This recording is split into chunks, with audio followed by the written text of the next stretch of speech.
That's my news wrap. Let's Faiq news wrap में अब सुनते हैं दिन भर की अहम खबरें सिर्फ 10 मिनट में। सबसे पहले सुर्खियां। लोकसभा चुनाव के बाद इंडिया गठबंधन की पहली बड़ी बैठक, 25 दलों के नेता हुए शामिल, कुछ बड़े चेहरों ने बनाई दूरी। ममता बनर्जी के 28 में से 20 लोकसभा सांसद टूटे, एनडीए का करेंगे समर्थन। और भारत की टेस्ट क्रिकेट में सबसे बड़ी जीत, न्यू चंडीगढ़ में अफगानिस्तान को पारी और 300 रन से हराया। अब खबरें विस्तार से। इंडिया गठबंधन की 7वीं बैठक सोमवार को दिल्ली में हुई, जिसमें 25 दलों के नेताओं ने हिस्सा लिया। बैठक में सोनिया गांधी, राहुल गांधी, ममता बनर्जी, अखिलेश यादव समेत कई वरिष्ठ नेता मौजूद रहे, जबकि उद्धव ठाकरे और हेमंत सोरेन ऑनलाइन जुड़े। बैठक के बाद कांग्रेस अध्यक्ष मल्लिकार्जुन खड़गे ने बताया कि विपक्ष ने 5 अहम मुद्दों पर सहमति बनाई है। गठबंधन ने नीट और सीबीएसई से जुड़े विवादों को लेकर केंद्रीय शिक्षा मंत्री धर्मेंद्र प्रधान के इस्तीफे की मांग की है। महंगाई, बेरोजगारी और अर्थव्यवस्था के मुद्दों को जोरदार तरीके से उठाने का फैसला किया गया। चुनावी निष्पक्षता और एसआईआर के मुद्दे पर सीजेआई को पत्र लिखने की भी घोषणा की गई। इंडिया गठबंधन की अगली बैठक 8 अगस्त को हैदराबाद में होगी, जबकि विपक्षी दल हर 2 महीने में बैठक करने पर भी सहमत हुए हैं। बैठक के बाद मल्लिकार्जुन खड़गे ने प्रेस कॉन्फ्रेंस में कहा कि देश की मौजूदा आर्थिक स्थिति, बढ़ती बेरोजगारी, महंगाई, किसानों की समस्याओं और जनता से जुड़े अन्य मुद्दों पर सभी राजनीतिक दलों के साथ चर्चा होनी चाहिए। ये हम 5 पॉइंट पे आज सहमति जताई है और इनके लिए, इन मुद्दों पर हम डट के काम करेंगे, लड़ेंगे और आगे बढ़ेंगे। Every 2 months our meeting will be held. The date will be fixed because I said August or 8. That we'll decide the date and let you know. But every 2 months we are going to meet.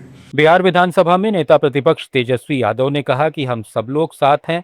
हम पहले से कह रहे हैं कि ballot पर चुनाव होंगे तो भाजपा कहीं टिकने वाली नहीं है। आपकी तरफ से क्या? देखिए, जो भी बातें रखी गई हैं खड़गे जी द्वारा, मीडिया को जो है ब्रीफ कर दिया गया है। 5 मुद्दों पर जो है सहमति जो जताई गई है और आप लोग सब लोग साथ हैं। बिहार को लेकर क्या कुछ आपने बातें रखी? क्योंकि मल्लिकार्जुन खड़गे जी ने जो बोला, उन्होंने कहा कि चुनाव आयोग की निष्पक्षता पे सवाल है। आप तो पहले से कह रहे हैं बैलेट पर चुनाव होगा तो बीजेपी कहीं टिकने वाली नहीं है। महाराष्ट्र के मंत्री संजय शिरसाट ने दावा किया कि इंडिया अलायंस अब अस्तित्व में नहीं है। उन्होंने कहा कि पश्चिम बंगाल समेत कई राज्यों के चुनावों के दौरान ही गठबंधन में दरार आ चुकी थी और अब इसके साथ बने रहने की संभावना नहीं है। शिरसाट ने उद्धव ठाकरे पर भी निशाना साधते हुए कहा कि वे बैठक में व्यक्तिगत रूप से शामिल होने के बजाय वीडियो कॉन्फ्रेंसिंग के जरिए क्यों जुड़ रहे हैं। देखिए, इंडिया अलायंस ये अभी अस्तित्व में नहीं है। अभी जो चुनाव हुए पश्चिम बंगाल के और अन्य राज्यों के, उसी टाइम ये पार्टी टूट चुकी है। अब ये अलायंस कभी नहीं होगा। जो बचे नेता है वो भी अपना चुप चुप के जैसा जिसको सपोर्ट कहते वो देते हैं। वह हमारे उद्धव ठाकरे साहब जी है, वो तो अभी वीसीपी ज्वाइन होने वाले हैं। अरे कहीं कोरोना चल रहा है क्या? जाने के लिए वक्त नहीं है। बातें तो बहुत बड़ी बड़ी करते हैं।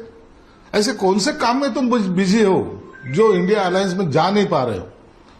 वो भी जानते हैं इंडिया अलायंस रहने नहीं वाली है और अपने को दूसरे डगरे पे हाथ रखना है। दूसरा और एक किसी के पास जाने की कोशिश उनकी चल रही है, ये हमारी अंदरूनी खबर है हमारे पास।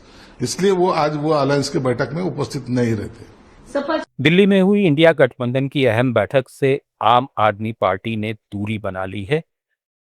पार्टी के राज्यसभा सांसद संजय सिंह ने साफ कहा कि उनकी पार्टी अब इंडिया गठबंधन का हिस्सा नहीं है। उन्होंने ये भी कहा कि डीएमके गठबंधन से नाराज है। पश्चिम बंगाल में तृणमूल कांग्रेस के 28 में से करीब 20 लोकसभा सांसदों ने एनडीए सरकार को समर्थन देने का फैसला किया है। इसे लेकर कुछ सांसदों ने लोकसभा स्पीकर को पत्र भी भेजा है। इसके साथ ही दिल्ली में हुई एक बैठक में कई सांसदों की मौजूदगी भी सामने आई है, जिसमें नेतृत्व को लेकर असंतोष जताने की बात कही जा रही है। वहीं टीएमसी के वरिष्ठ नेता सुखेंदु शेखर रे ने राज्यसभा से इस्तीफा देकर पार्टी नेतृत्व पर गंभीर सवाल उठाए हैं। सुखेंदु शेखर के इस्तीफे के बाद वरिष्ठ नेता ऋतव्रत बनर्जी ने उनका समर्थन किया। उत्तर प्रदेश कांग्रेस अध्यक्ष अजय राय ने कहा है कि कांग्रेस नेता राहुल गांधी द्वारा अंडमान और निकोबार द्वीप समूह को बचाने के लिए शुरू किए गए अभियान के समर्थन में पार्टी ने बड़ा जनसंपर्क अभियान शुरू किया है। आज से उत्तर प्रदेश के सभी 75 जिलों में हस्ताक्षर अभियान चलाया जा रहा है। पार्टी का प्रत्येक कार्यकर्ता इस अभियान में सक्रिय रूप से भाग लेगा और इसे सफल बनाने के लिए काम करेगा। राजस्थान के पूर्व मुख्यमंत्री अशोक गहलोत ने प्रदेश के कृषि विभाग और बीज निगम में करोड़ों रुपए के नकली बीज घूसकांड का मुद्दा उठाते हुए इसे बेहद चिंताजनक बताया है। उन्होंने सोशल मीडिया पोस्ट में आरोप लगाया कि जो अधिकारी कृषि मंत्री किरोड़ी लाल मीणा के साथ छापेमारी का नाटक कर रहे थे, वे ही बैकडोर से वसूली और ब्लैकमेलिंग का सिंडिकेट चला रहे थे। इस मामले की कड़ियां ऊंचे स्तर तक जुड़ी हुई हैं और बिना संरक्षण के ऐसा संभव नहीं। उन्होंने मुख्यमंत्री भजनलाल शर्मा से मांग की कि किसानों के हितों को नुकसान पहुंचाने वाले इस नेक्सस में कृषि मंत्री तक की भूमिका की निष्पक्ष उच्च स्तरीय जांच कराई जाए। बता दें कि राजस्थान के बहुचर्चित नकली मूंगफली बीज घोटाला मामले में बीकानेर एसीबी स्पेशल कोर्ट ने राजस्थान राज्य बीज निगम के नामित निदेशक जुगल किशोर बिश्नोई समेत 6 आरोपियों को 5 दिन की रिमांड पर भेज दिया है। दरअसल एसीबी ने लूण करणसर में एक निजी बस से 85 लाख रुपए नकद के साथ स्वतंत्र ज्याणी को गिरफ्तार किया था। पूछताछ के बाद हुई कार्रवाई में जुगल किशोर के ठिकाने से 1,58,00,000 रुपए और बरामद किए गए। जांच एजेंसी अब तक कुल 2,44,00,000 रुपए नकद, आभूषण और कई अहम दस्तावेज जब्त कर चुकी है। मामला उस समय सामने आया जब मूंगफली बीज के सैंपल गुणवत्ता जांच में फेल हो गए और करोड़ों रुपए के बीज का स्टॉक सीज किया गया। आरोप है कि सैंपल पास कराने और कार्रवाई से बचाने के नाम पर करोड़ों रुपए की रिश्वत का खेल चल रहा था। कॉकरोच जनता पार्टी के संस्थापक अभिजीत दीपके ने देश भर में प्रदर्शन करने का ऐलान किया है। उन्होंने सोशल मीडिया प्लेटफॉर्म एक्स पर जारी वीडियो संदेश में कहा कि अगर 13 जून तक शिक्षा मंत्री इस्तीफा नहीं देते हैं तो वे खुद अलग अलग राज्यों और शहरों में जाकर प्रदर्शन करेंगे। उन्होंने ये भी कहा कि इसके बाद भी मांग पूरी नहीं हुई तो देश भर के छात्र एक बार फिर दिल्ली पहुंचकर शांतिपूर्ण आंदोलन करेंगे। गौरतलब है कि 6 जून को जंतर मंतर पर कॉकरोच जनता पार्टी ने प्रदर्शन किया था और परीक्षाओं में कथित गड़बड़ियों को लेकर शिक्षा मंत्री के इस्तीफे की मांग की थी। इस बीच पार्टी के सोशल मीडिया फॉलोअर्स में भी तेजी से बढ़ोतरी देखने को मिली है। वहीं राजनीतिक विश्लेषकों का मानना है कि पार्टी के सामने सोशल मीडिया समर्थन को जमीनी जनाधार में बदलने और स्पष्ट एजेंडा तय करने जैसी बड़ी चुनौतियां हैं। भारतीय क्रिकेट टीम ने न्यू चंडीगढ़ में अफगानिस्तान के खिलाफ टेस्ट क्रिकेट में अपनी अब तक की सबसे बड़ी जीत दर्ज की है। भारत ने मेहमान टीम को पारी और 300 रन से करारी शिकस्त दी। भारत ने पहली पारी में 564 रन बनाकर 8 विकेट पर पारी घोषित कर दी थी। अफगानिस्तान पहली पारी में सिर्फ 152 रन पर सिमट गया और फॉलो ऑन खेलने को मजबूर हुआ। दूसरी पारी में वो मात्र 112 रन पर ऑल आउट हो गया। डेब्यूटेंट स्पिनर मानव सुथार मैच के हीरो रहे। उन्होंने कुल 7 विकेट झटके और प्लेयर ऑफ द मैच चुने गए। वॉशिंगटन सुंदर ने 4 और कुलदीप यादव ने 3 विकेट लिए। इस जीत के साथ भारत ने 186 टेस्ट मैच जीतकर वेस्टइंडीज को पीछे छोड़ दिया है। ये भारतीय क्रिकेट के लिए एक ऐतिहासिक उपलब्धि है। मध्य पूर्व में बढ़ते तनाव का सीधा असर आज भारतीय शेयर बाजार पर देखने को मिला।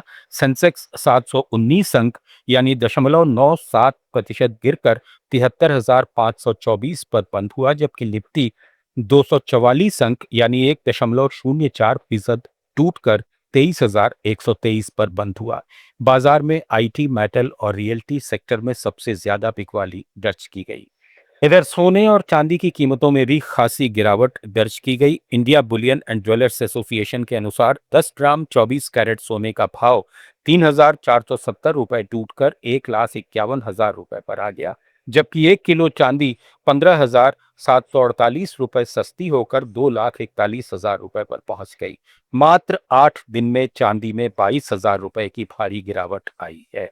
न्यूज रैप में फिलहाल इतना ही। जुड़े रहिए लेट्स माइक के साथ। आप सुन रहे थे let's mike more than radio. Follow कीजिए हमें हमारे सोशल मीडिया प्लेटफॉर्म्स पर।